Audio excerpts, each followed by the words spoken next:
Ya, Ulil, Ulil pengakuan Ulil nih tadi apa pengakuan Ulil ya? Ulil tuh terlalu banyak nyoret-nyoret katanya. Coret-coretannya nggak rapih, jadi nomor 7 salah. Ya gitu, seperti biasa ya. Ya kita lihat nih soal nomor 1. Eh, udah kelihatan belum share screen-nya nih? Udah ya harus ya. Berikut ini adalah terkait tingkat kemiskinan di Pulau Jawa per September 2021. Jadi ini data tahun lalu ya. Kemungkinan apa namanya di tahun ini bisa menurun gitu. Karena kan tiap tahun menurun.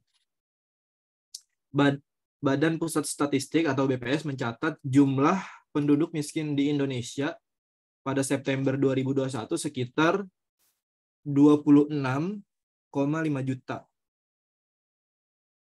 dengan persentase penduduk miskin nasional 9,71. Jadi hampir 10% ya, teman-teman.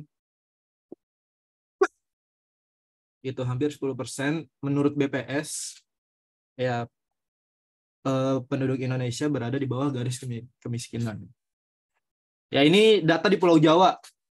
Peringkat 1 itu Yogyakarta 11,91%, hampir 12%. Kemudian Jawa Tengah, Jawa Timur, Jawa Barat, Banten, DKI. Ya gitu. Terus kita langsung ke pertanyaannya. Jika penduduk Jakarta saat ini yaitu sekitar 11 juta jiwa, berapa banyak total penduduk miskin di Jakarta? Ya by the way, di apa namanya sekarang ya, kalau nggak salah ya penduduk DKI Jakarta itu sekitar 10,5 kalau nggak salah 10,56 juta jiwa. Ya ini belum termasuk yang itu ya, yang kalau siang-siang dia pulang pergi gitu, pagi berangkat kerja, malam pulang, komuter. Secara tidak langsung kan apa namanya ya penduduk Jakarta sementara gitu, atau orang-orang yang komuter disebutnya gitu. Jadi eh, dia kesehariannya kerjanya di Jakarta, terus tapi bertempat tinggal di luar Jakarta, itu komuter gitu. Nah, jika penduduk Jakarta saat ini yaitu sekitar 11 juta jiwa, berapa banyak total penduduk miskin? Nah, kita lihat nih, DKI Jakarta itu kan menurut data BPS ini dia ada sekitar 4,67% gitu. 4,67 penduduk miskin. Ya berarti kita apa namanya tinggal kaliin gitu persentase dengan jumlah penduduk Jakarta gitu. Jadi eh, persentase penduduk miskin terus kita kaliin jumlah penduduknya gitu. Jumlah penduduk Jakartanya gitu. Jadi persentase penduduk miskinnya kita kaliin dengan jumlah penduduk di Jakarta. Ya udah kita kaliin nih 4,67 per 100 kita kali dengan apa namanya ya jumlah penduduk total menurut si soalnya ini gitu. Ini digenepin ya, artinya dibulatkan gitu. Soalnya kalau gue tulis angka aslinya itu bakalan rumit ngitungnya. 11 juta jiwa. Ya gitulah anggaplah. Ya berarti ini kita sederhanain kan. Ini apa namanya 11 juta dibagi dengan 100 itu berarti nanti sisa 110.000 gitu.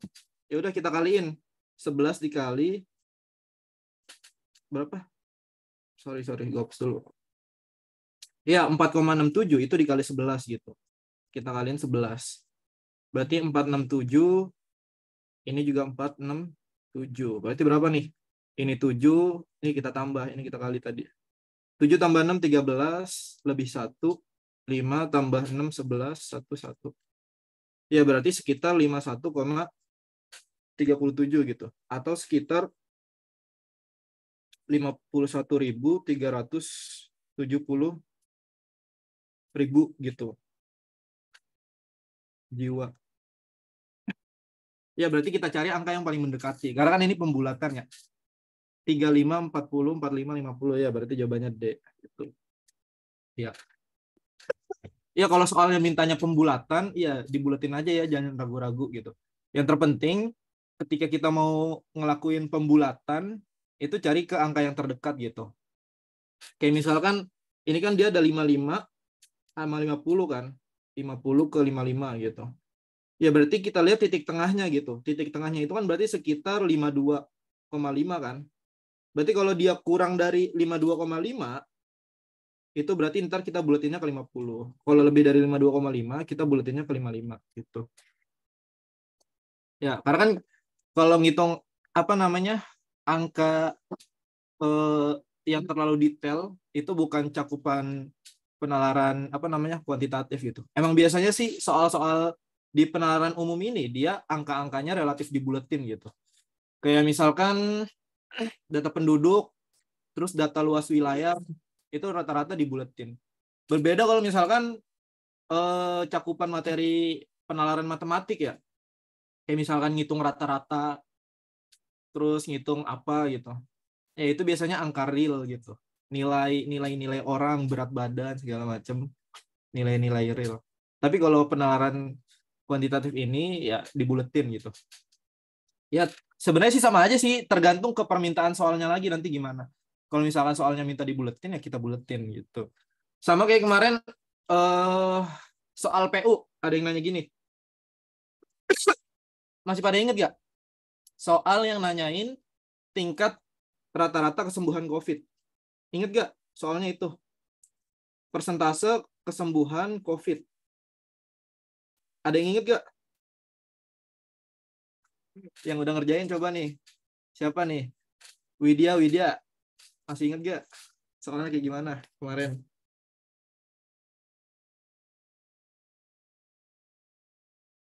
Si Azam mau ngomong ya? Gimana Zam? Ah, kenapa bang? Gak ngomong perasaan deh. Iya yang kemarin soal PU yang dikirim ke Imam tuh yang ada 4 paket. Itu ada soal kesembuhan COVID. Masih inget gak? Oh, saya sih ingat. Ya, kalau nggak salah soalnya gini. Berapa persentase kesembuhan COVID? Itu kan berarti buat dapat angka kesembuhan, persentase kesembuhan COVID, itu kita butuh 2 data kan yang terpenting. Yang pertama, berapa orang yang positif, itu ada berapa. Totalnya ya, total orang positif. Yang kedua, yang dibutuhin apa? Ya berarti total orang yang sembuh kan gitu. Ya gitu.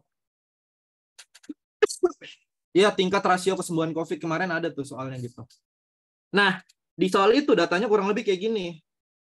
Apa namanya? Orang yang sembuh itu sekitar 3.911, terus orang yang terinfeksi COVID itu sekitar 17.200-an gitu. Gue lupa, 205 apa berapa gitu. Kita kali 100% kan buat dapat persentasenya. Ini kan mungkin mungkin angkanya agak agak jauh ya. Maksudnya agak apa namanya? Ya agak banyak gitu. Maka buat lebih enak buat dapat jawabannya itu kita buletin ke angka yang mau kita tentuin gitu, di mana itu masih batas ambang kewajaran gitu kita buletinnya. Misalkan 3.900 kita buletin jadi 4.000. Terus kalau ini 17.000 kita juga sama gitu, kita buletinnya ke angka yang lebih besar, jangan ke angka yang lebih kecil. Karena nanti nggak balance. Karena kan yang di atas ini tadi kita buletinnya ke yang makin besar kan. Terus yang bawah juga mau nggak mau kita buletinnya ke yang makin gede, yaitu sekitar 18.000 gitu. Itu kita kali 100%. Ya udah kita sederhanain ini. Ini apa namanya 4.000 dibagi 18.000 kita sederhanain jadi 4/18. Ini juga bisa kita sederhanain lagi nih. 4/18 jadi berapa nih? Berarti 4/18 berarti 2/9 kan dikali 100%. Nah, ini kan udah sederhana banget kan 2/9. Jadi 2/9 itu berarti sekitar 22,2%. Ini kan berarti udah menuju jawabannya kan? Ya ini kalau nggak salah jawabannya B apa gitu. Ya, jadi kalau angkanya mungkin terlalu apa namanya terlalu banyak dan lo agak bingung buat nyederhanainnya, itu langkah yang terbaik. Ini gue konsultasi juga sama Babe. Soalnya ada murid yang nanya kan, Kak ini cara biar kita mudah membagi angka yang lumayan besar kayak gini gimana? Gue nanya ke Babeh dulu kan. Katanya nggak apa-apa Ben, buletin aja gitu. Cuma harus balance katanya. Kalau buletinnya ke angka yang lebih besar, penyebutnya juga ke angka yang lebih besar gitu. Gitu ya teman-teman ya. Tuh ya, soal PU nomor 6. Nomor 6 PU apa PU nomor 6? Gue agak lupa. Ya gitu ya teman-teman. Lanjut ya. Nomor 2, provinsi mana? Ini gue hapus dulu deh, ngeganggu. Nomor 2, ini gue ganti deh biru aja dah. Biar lebih kelihatan. Takutnya ada yang buta warna parsial kan. Warna kuningnya keterangan. Ya, lanjut ya. Provinsi manakah yang persentase angka kemiskinannya di atas angka kemiskinan Indonesia? Nah, kita lihat nih, persentase angka kemiskinan nasional itu kan berarti berapa nih? Ya, di sini tertera 9,71%. Berarti kita lihat nih, kota mana yang persentase angka kemiskinannya itu di atas 9,71%. Berarti ada apa aja nih? Ya, berarti ada Jogja, ada Jawa Tengah, sama Jawa Timur. Ingat ya, Jogja, Jawa Tengah, Jawa Timur. Ini harus benar ya kalau soal-soal kayak gini ya. Karena dia cuma nuntut kalian buat ngebaca angka-angkanya aja gitu. Nggak disuruh buat ngitung. Provinsi mana yang berada di atas? Berarti di atas tuh ya itu tadi. Jogja, Jawa Tengah, Jawa Timur. Nah, yang ini salah karena ini Jawa Barat dan DKI. Dua-duanya salah ya, berarti yang A. Yang B, Jogja dan Banten. Ya, Banten yang salah gitu. Jogjanya benar. Opsi C, Banten dan Jawa Timur. Ya, Bantennya salah. Opsi D, Jogja sama Jawa Tengah. Ya, jawabannya D ya. Sedangkan yang E itu salahnya DKI Jakarta. Ya, soal ini gue lihat nih, ada yang salah gak tadi? Soal nomor 2. Wah, yang salah cuma 2 orang. Yang salah cuma 2 orang. Bagus berarti. Anggaplah 2 orang ini mungkin salah pencet.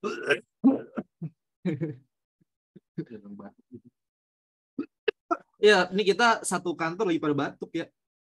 Jadi wajarin aja. Namanya satu ruangan minum pada nular. Tadi kalau Pak Iksan udah tolak angin. Ya, apalagi Kak Iksan. Kalau Kak Iksan udah sakit, itu biasanya nular tuh. Karena hewan ke manusia cepat. Ya, lanjut.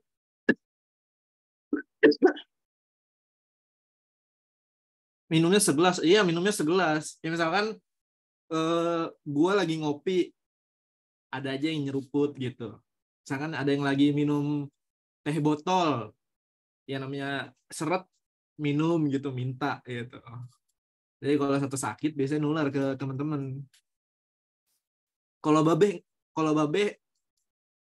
dia agak beda dia penyakitnya.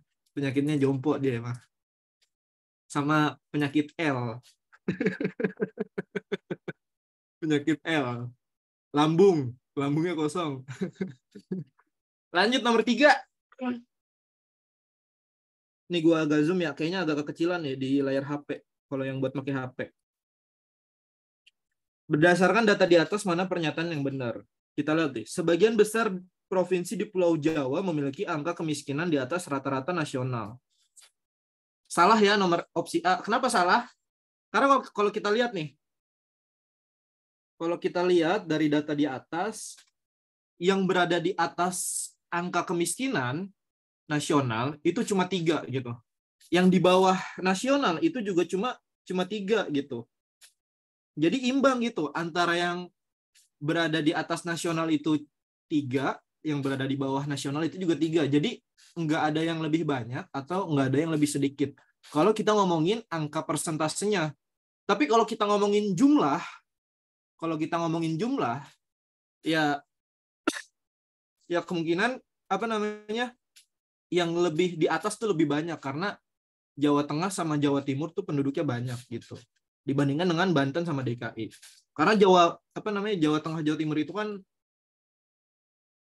ya dia hampir sekitar berapa ya? 40 juta jiwa kan keduanya gitu. Kalau Jawa Barat dia agak banyak dikit, 50-an.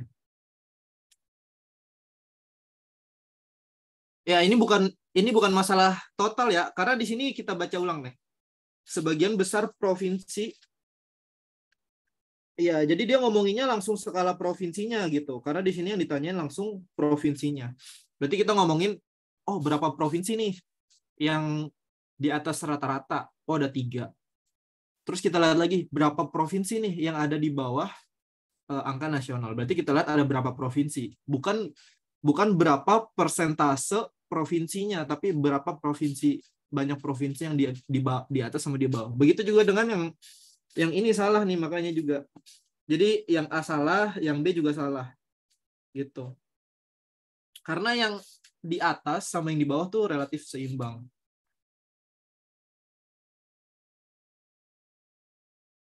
Coba kita lihat opsi C. Banten menjadi provinsi dengan persentase kemiskinan terendah. Ini juga salah ya. Karena kalau kita lihat angka kemiskinan terendah tuh di Jakarta. Menurut data BPS.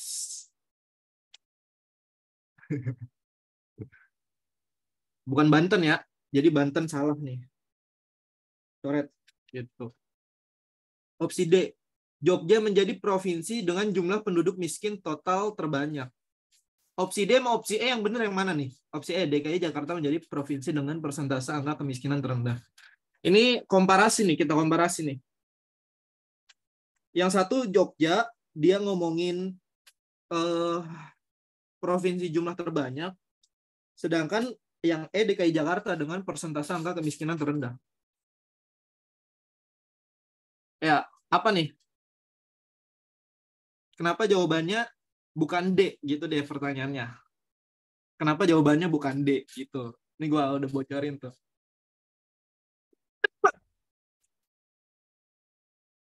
Ya siapa yang mau jawab? On mic dong, on mic dong. Tahu nih pada nggak mau on cam nih ya? Lupa gue ngasih tahu lagi on cam. Ayo dong on cam dong yang bisa. Sidik, Azam, Olil, Jahra, Widya. Gue pinta-pintain deh nih.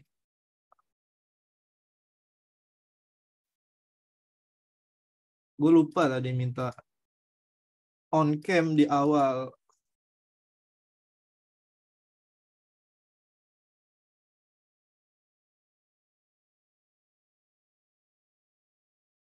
Apa nih? Soalnya yang D itu jumlah, bukan persentase kayak yang di grafik. Karena nggak ada data jumlah warga Jogja. Soalnya jumlah penduduk Jogja nggak dikasih tahu. Iya, benar ya. Kenapa opsi D salah? Karena yang di grafik ini itu dia adalah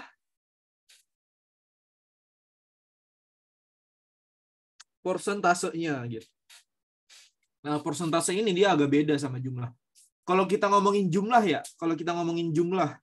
mungkin yang paling banyak kalau dihitung kalau nggak Jawa Tengah, Jawa Timur, Jawa Barat gitu, karena 3 provinsi ini dia yang jumlah penduduknya emang paling banyak di Pulau Jawa, bahkan dibanding dengan provinsi di Indonesia. Kalau kita ngomonginnya jumlah gitu. Ya, karena apa namanya? Ya, kalau kita lihat jumlah penduduk Yogyakarta tuh relatif sedikit ya. Coba kita cari nih. Penduduk Yogyakarta tuh cuma 400.000. Tapi ini di 2017 sih. Iya berarti anggaplah 500.000 gitu. Itu kan apa namanya? Seperberapanya Jawa Barat gitu. Bahkan kalau kita ngomongin Jakarta ya 11 juta, 10 juta. Itu masih jauh lah dibandingkan dengan Jogja. Opsi E coba. DKI Jakarta menjadi provinsi dengan persentase. Nah, ini baru benar karena di sini dia ngomongnya persentase angka kemiskinan terendah. Jadi jawabannya adalah E. Tuh. Jadi mungkin kalau kalian nggak teliti nih baca yang D, wah Jogja paling banyak nih sesuai sama grafik gitu. Nah, itu namanya nggak teliti. Gitu. Layar tiba-tiba kepin sendiri mana hijau. Ya gitu, teman-teman. Ada yang bingung nggak nih soal 1 sampai 3? Ada yang mau nanya enggak? Soal 1 sampai soal nomor 3.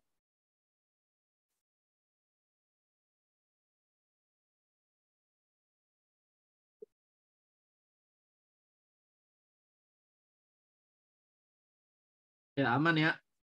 Meisaroh nih gue nggak pernah dengar suaranya nih. Meisaroh nih. Meisaroh, Taris nih gue nggak pernah dengar suaranya nih. BMB apa nih Mon?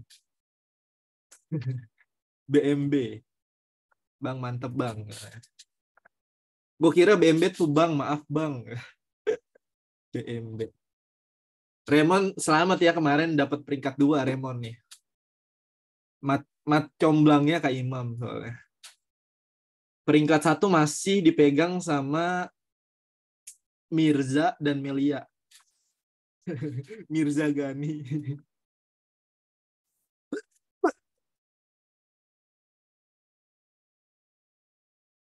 Remon cowok kita bersama, Zahra tuh. Waduh. Berarti termasuk Sidik ya, berarti cowoknya Sidik juga. Kalau kata Reza Arab nih, Remon nih apa gamers ganteng idaman nih. Kalau kata Reza Arab.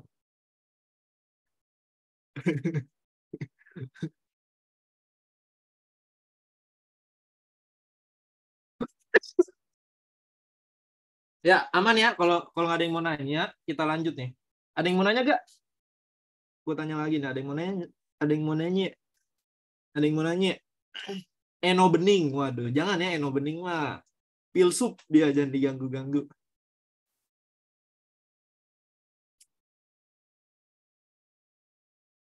Eno Bening,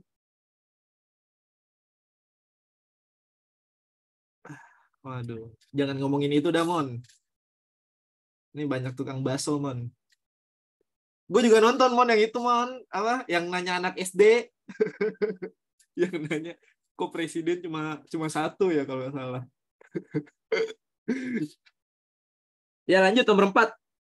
Berikut ini adalah data terkait menu berbuka puasa.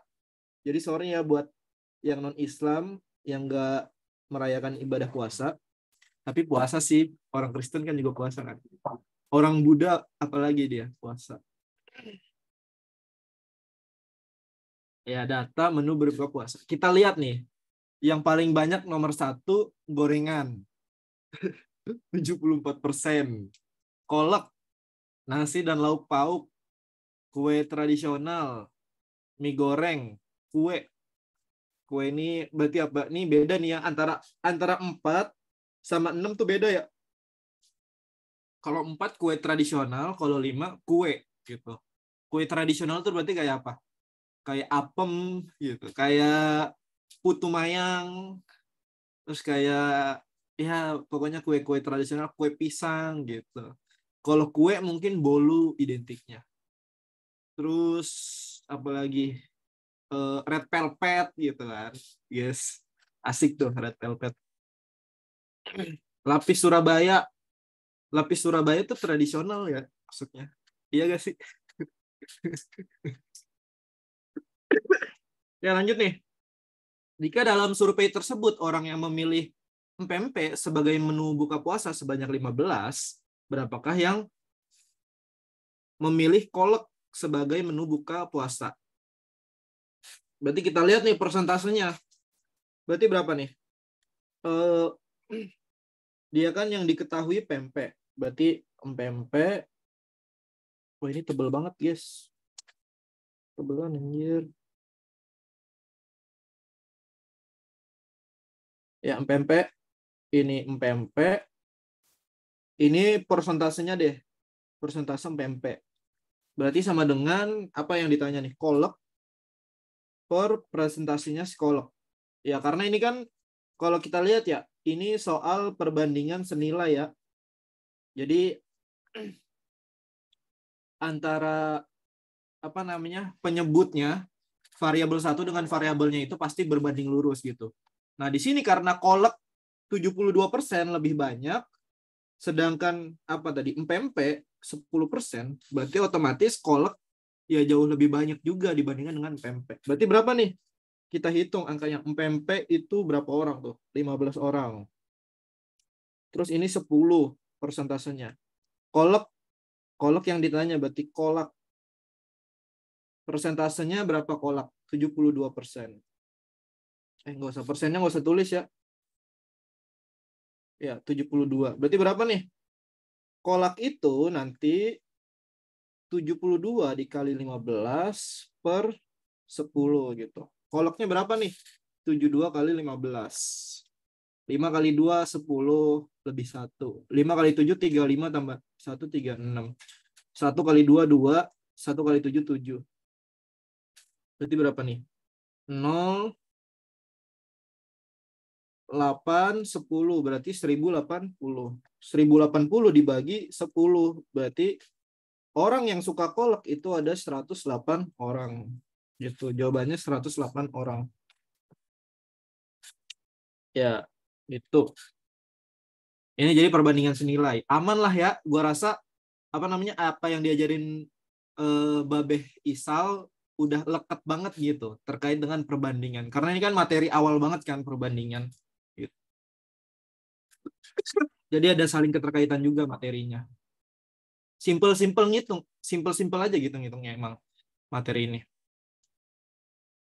Kalau kita lihat, ini lucu nih. Jadi pas gue nyari infografisnya ya, ini kan gue infografisnya gue dapat dari data. Itu apa dengan lagu cuy? Ya, ya jadi pas gue nyari datanya di Databooks, itu komen-komennya lucu gitu. Lu kalau ngelihat kalau ngelihat di Instagramnya lucu-lucu. Kayak di sini ada empe-empe gitu masuk 7 besar. Ada yang komen apa lambungnya nggak masalah tuh buka puasa empe-empe gitu. Terus ada yang kaget juga. Buka puasa kok pakai bubur katanya. Enggak nendang katanya. Buka puasa pakai bubur kagak nendang. Apalagi ya kalau gorengan ini ini bukan hal yang aneh ya. Gua sendiri kalau buka puasa pakai gorengan biasanya. Gorengannya kayak risolis gitu. Ya, buka puasanya pakai obat mah ya. Waduh. Ada juga ini data kurang valid. Kenapa nggak ada? Karena biasanya laki-laki tuh buka puasa pakai rokok. Yang udah expert cuman itu buka puasanya pakai rokok. Ya Allah. Kalau martabak itu masuknya kue tradisional ya kemungkinan. Martabak kue tradisional. Terus nasi lauk pauk nih biasa kalau orang laparan pasti langsung nasi dan lauk pauk nih. Kayak apa aja diambil prasmanan.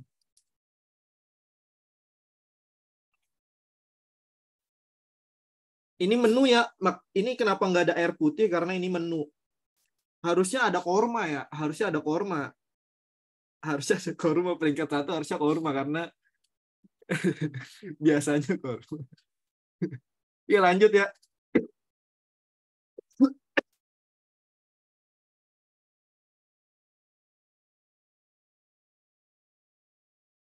Berdasarkan data di atas, manakah pernyataan yang kurang tepat? Coba kita lihat opsi A. Mie goreng menjadi menu buka puasa yang lebih diminati dari kue. Ini dia nanyain yang kurang tepat ya. Ingat nih. Jangan sampai gua salah lagi kayak yang lalu-lalu. Yang kurang tepat berarti kita cari yang salah. Mie goreng jadi menu buka puasa lebih diminati dari kue. Ya benar ya. Ini mie goreng di peringkat 5, kue ada di peringkat 6. Ya, jadi ini benar. Jadi opsi A itu benar. Opsi B, kolak adalah menu yang paling diminati untuk berbuka puasa setelah gorengan. Ya, ini juga benar. Bubur tidak terlalu diminati menjadi menu buka puasa dibanding dengan pempek. Ya, benar. Karena bubur paling sedikit ya berdasarkan data tadi. Gorengan dan kolak adalah yang menu paling diminati. Ini juga benar. Nah, opsi E yang salah ya. Seluruh orang Indonesia sangat menyukai gorengan. Ya, walaupun berdasarkan data di atas tadi, gorengan itu jadi menu buka puasa yang paling diminati, tapi pernyataan E ini dia agak menyimpang dari konteks apa yang ditanyain dan apa yang ada di tabel gitu tadi. Seluruh orang Indonesia sangat menyukai gorengan. Ya, salahnya di sini sih.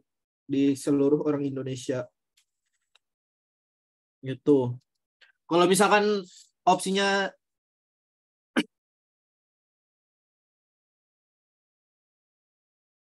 Ya, kalau misalkan opsinya dia berubah, misalkan sebagian besar masyarakat Indonesia berbuka puasa dengan gorengan, itu masih mungkin benar. Tapi ini seluruh Indonesia. Iya, soal aja tahu bubur kurang disukain ya. Ini apa? Orang merem juga bisa jawab mungkin. Coba kita lihat ada yang salah gak nomor 5 nih. Kita lihat nomor 5. Ya udah nggak ada ya datanya tadi ya. Coba kita lihat nomor 5.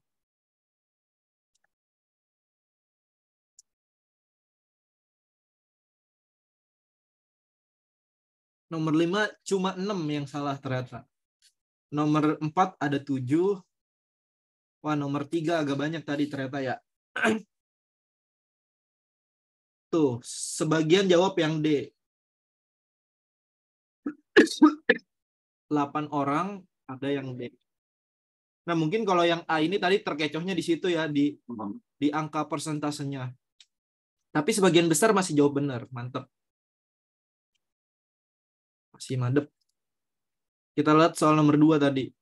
Ya, udah kelihatan ya tadi. Nomor 1 tadi salah 12. Banyak juga ya.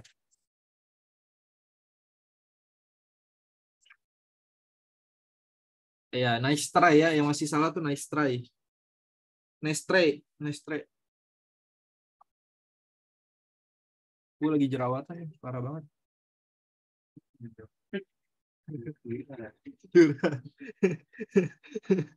Ya, lanjut nomor 6. Gue keganggu banget soalnya nih.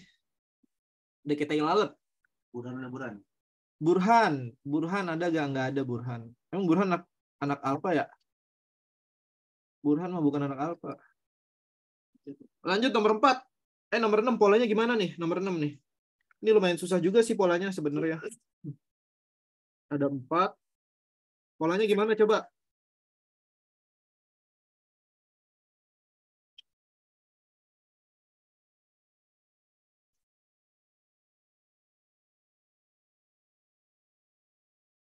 Min 2, min 4, min 8.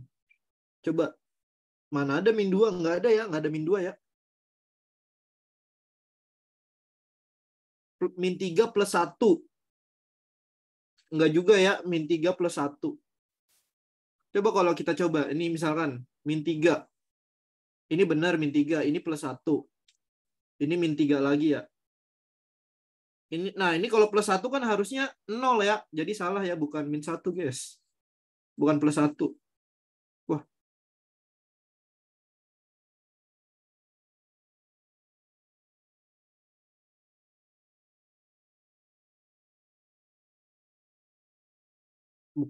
Bukan plus 1.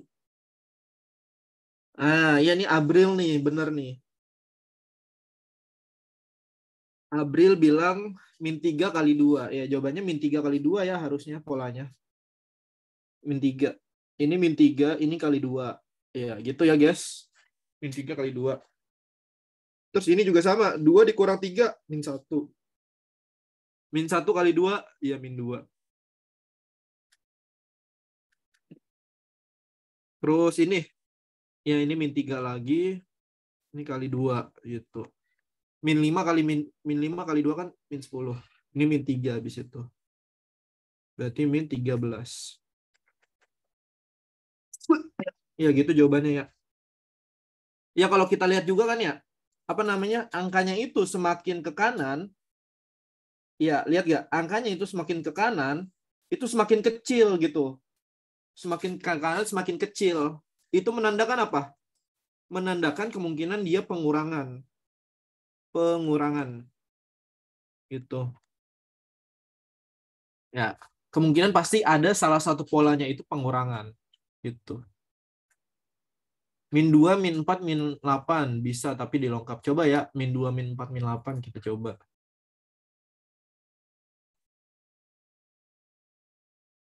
Min 2, min 4, min 8.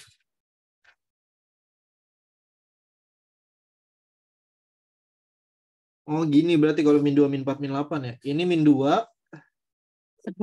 Ya gitu ya. Ini min 4. Terus ini min 8. Kita coba lagi yang ini. Ini min 2. Ini min 4. Berarti ini min 8. Oh iya bisa juga ya kayak gini. Pinter kalian. Ya, bisa juga kayak gitu. Ya wajar ya kalau apa namanya? Kalau dalam soal baris dan deret ini itu ada dua pola yang sama gitu. Yang terpenting dalam pola ini dia bukan cuma polanya sama atau gimana ya. Terpenting apa? Ya, yang pertama berurutan gitu. Maksudnya dia nggak random gitu polanya. Maksudnya kalau dia apa ini kan namanya pola ini dia ada pola dalam pola kan. Ini ada lagi misalkan ini kali 2. Ya enggak? Terus ini juga ada polanya lagi kali 2. Ini sama kali 2. Ini juga ada pola dalam pola kali 2. Jadi ada pola bertingkat di sini. Ya, maksud berurutan tuh kayak gitu. Artinya polanya itu dia konsisten gitu. Jadi bisa tadi apa yang dibilang Abril tuh tadi bilang kali 3 min 1 kali 3 min 1. Min 3 kali 1, min 3 kali 2, min 3 kali 2, min 3 kali 2. Bisa juga min 2, min 4, min 8.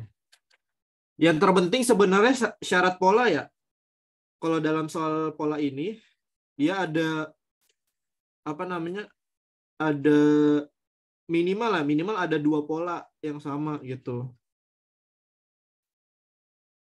Maksudnya gimana? Misalkan gini, gue kasih contoh. Misalkan dia ada pola 1, 3,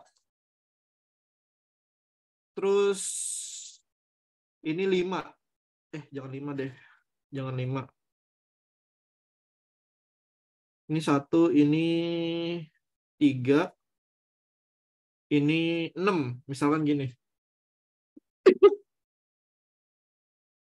Gitu. Ini kan di sini kalau kita lihat ya, ini di sini plus berapa? Ini plus 2. Di sini plus 4 kan, gitu. Plus 4 lagi. Plus 3, guys. Plus 3. Ini plus 2, ini plus 3. Nah, ini plus apa namanya? Plus 6. Ini kan berarti minimal udah ada 2 pola kan? Gitu. Ini bukan plus 6 ya, ini plus 4, sorry. Ini plus 4. Ini minimal udah ada 2 pola gitu sebelumnya. Gitu. Atau enggak maksudnya gini deh, bukan gitu. Maksud minimal 2 pola tuh bukan gitu tadi. Ini misalkan tadi 1, ini 3, ini 6.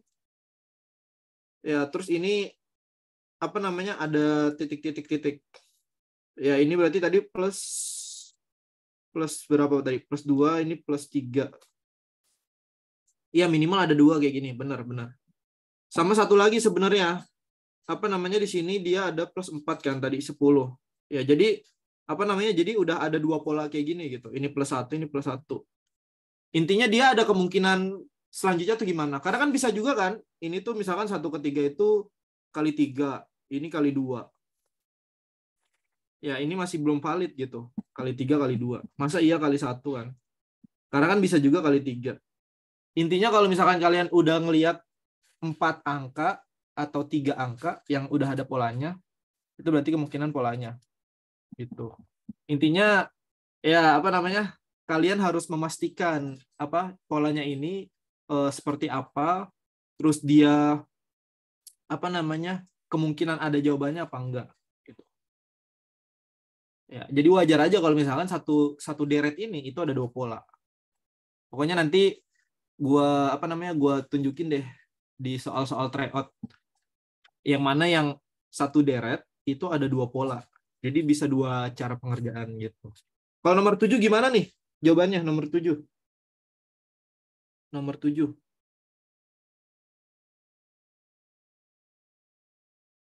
Nomor 7. Gue bikin dulu deh angkanya. 4,5, 10, 21, 43, 175. Iya, polanya gitu ya. Jadi 4,5 ke 10 itu dia polanya itu kali 2 kemudian ditambah 1 gitu. Dan seterusnya. Ya, 4 kali 2 itu kan 8. 8 ditambah 1. Sorry. Bukan 4 ya. 4,5. 4,5 kali 2 itu kan 9. Terus plus 1 jadi 10. Berarti nanti di sini itu jawabannya 43 kali 2.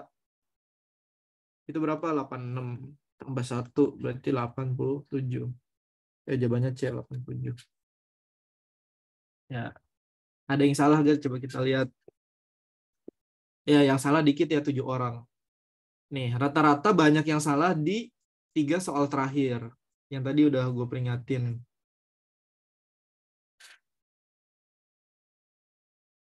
Ya kali 2 kali 3. Ya bener juga sih Zida. Jadi bisa juga kayak gini.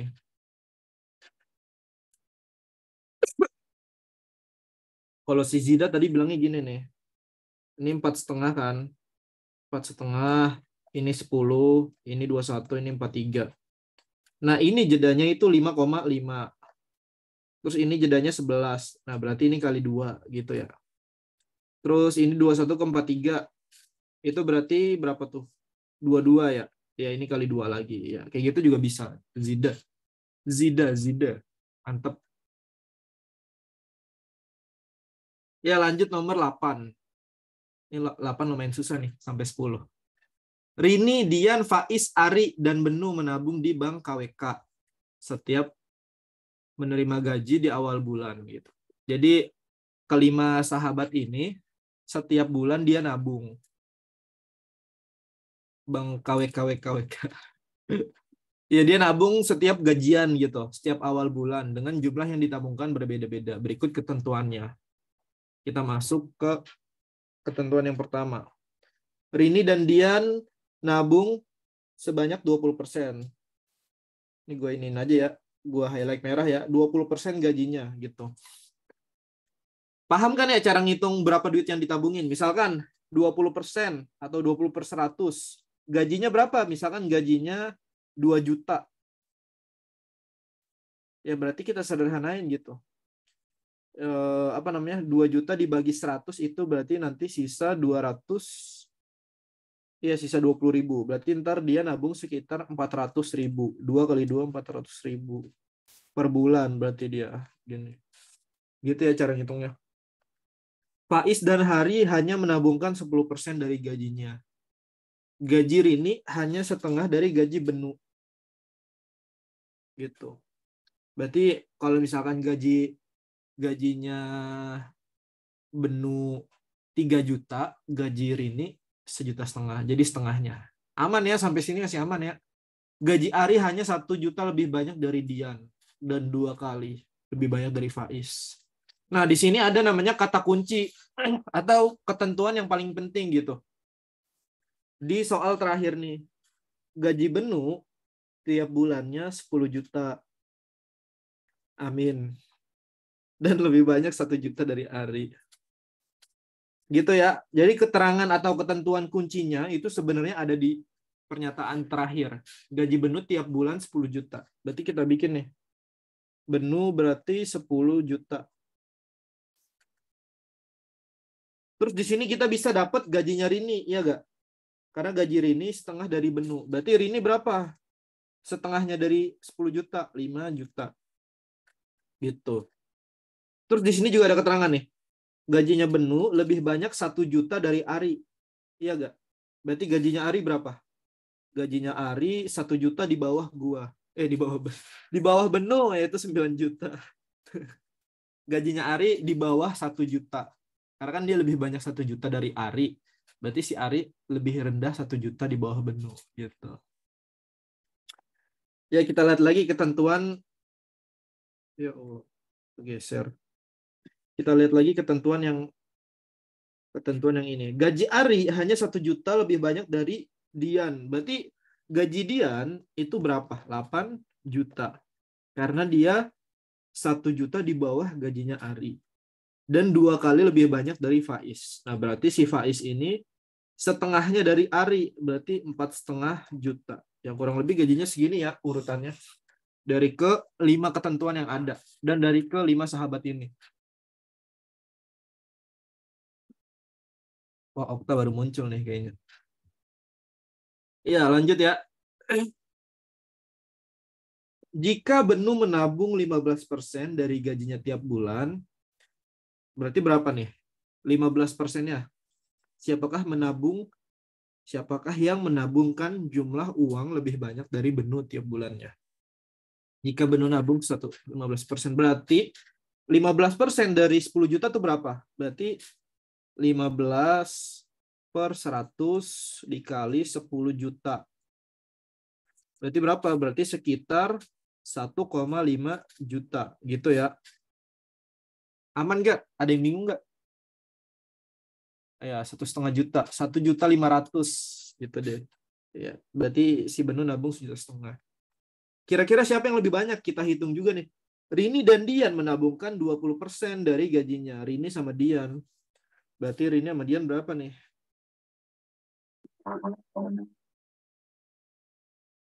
Berarti Rini Dian 20% ya. Rini 20 per 100 berarti. Kali 5 juta. Berarti berapa nih? 20%. Berarti 1/5 ya. 20% itu 1/5 ya. 20 per 100. Kalau kita sederhanain itu jadi 20 per 10. 2 per 10 gitu. 2 per 10 kalau kita sederhanain lagi jadi 1/5. 1/5 dari 5 juta itu berarti 1 juta. Ya ini yang ditabungin Rini. Yang ditabungin Dian berarti berapa? 20 per 100 dikali 8 juta. Berarti berapa nih? 2 kali 8. Ini langsung kita sederhanain bisa ya guys. Gitu. 2 kali 8 ya sekitar 1,6 juta. Kita lihat lagi nih yang ditabungin Faiz. Faiz itu 10%, berarti 10 per 100 dikali gajinya dia Faiz.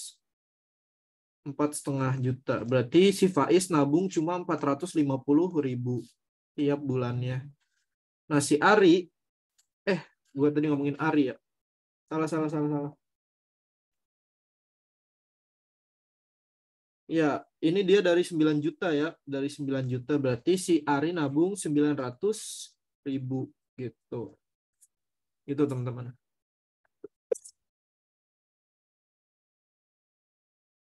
Dian sih ini mah benar. Jawabannya Dian ya.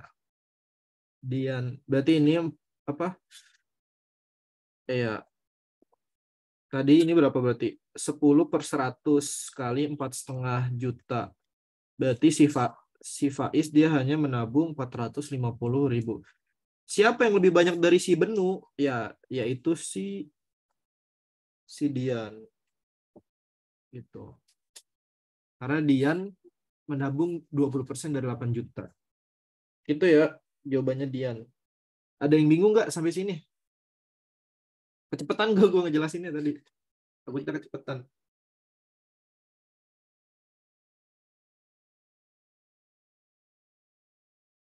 Ya gitu ya. Jadi ini soalnya lumayan agak kompleks karena dia nggak hanya nanyain jumlah gaji tapi juga berapa banyak uang yang ditabung. Gitu. Ya lanjut ya. 9. Berdasarkan dengan ketentuan dalam soal tersebut mana pernyataan yang benar. Kita lihat opsi A. Jumlah uang yang ditabung Rini dan Dian sama jumlahnya beda ya. Rini 1 juta, Dian 1,6 juta. Jadi beda. Yang ini berarti salah. Itu. Jumlah uang yang ditabungkan Faiz dan Ari sama jumlahnya. Beda juga ya. Faiz 450, si Ari 900.000. Ya, jadi beda. Ini juga salah. Opsi C, gaji dan uang yang ditabung Rini lebih besar dari Dian dan Ari. Salah ya. Dian itu paling gede udah tadi. Udah ada di dalam. Udah ada Dian paling gede. Dian paling gede itu sekitar 1,6 juta. Jumlah uang yang ditabungkan Ari lebih banyak dari Rini. Salah ya. Ya, karena Ari itu 900K. Ari itu 900K. Sedangkan Rini 1 jokut tadi. Nah, jawabannya yang E. Faiz adalah orang yang gajinya paling kecil dan paling sedikit menabungkan uangnya tiap bulan. Ya, gitu ya. Jadi nggak nggak mau, kalian harus ngerjain secara runut gitu. Pertama tahu gajinya, terus kalian kalian cari berapa uang yang ditabungkan tiap bulannya gitu.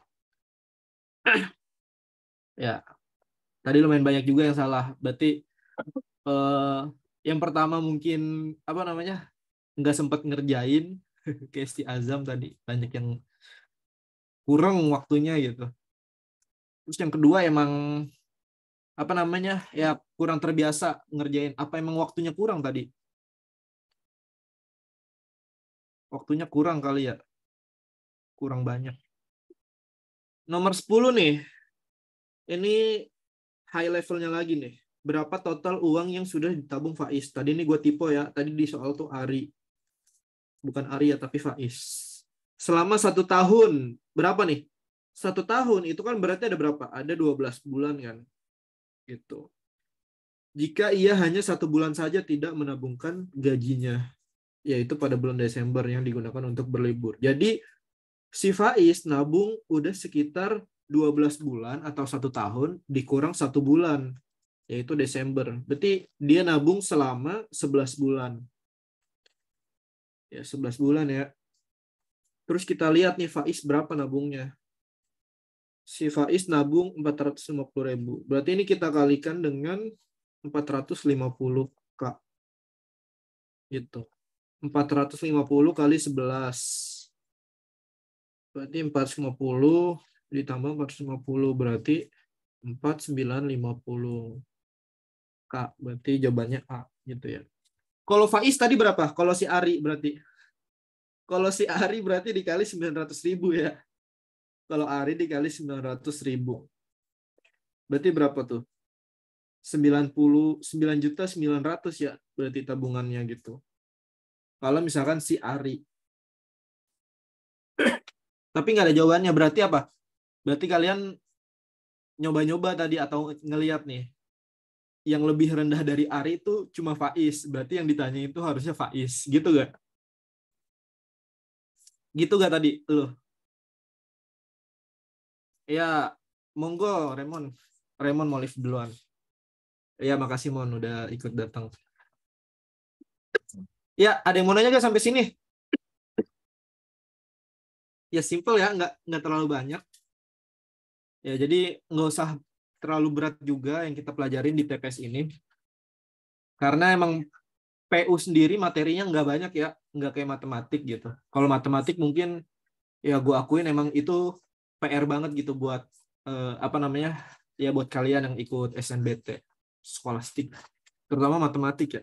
Cuma kalau PU ini dia emang agak lebih apa namanya lebih mengutamakan apa ketelitian dibandingkan dengan jumlah materi. Karena kan yang di materi nggak banyak kan gitu. Materi itu cuma apa? Induktif, deduktif, sama ya ini tadi kuantitatif gitu. Dan juga materinya itu lebih ke sifat abstrak sih. Apa namanya kuantitatif itu sendiri, induktif, deduktif. Karena kan ya apa namanya simpelnya dia nanyain konteks yang ada di dalam soal, yang ada di dalam teks, yang ada di dalam grafik segala macam, gambar, deret ya gitu. Jadi materi nggak banyak.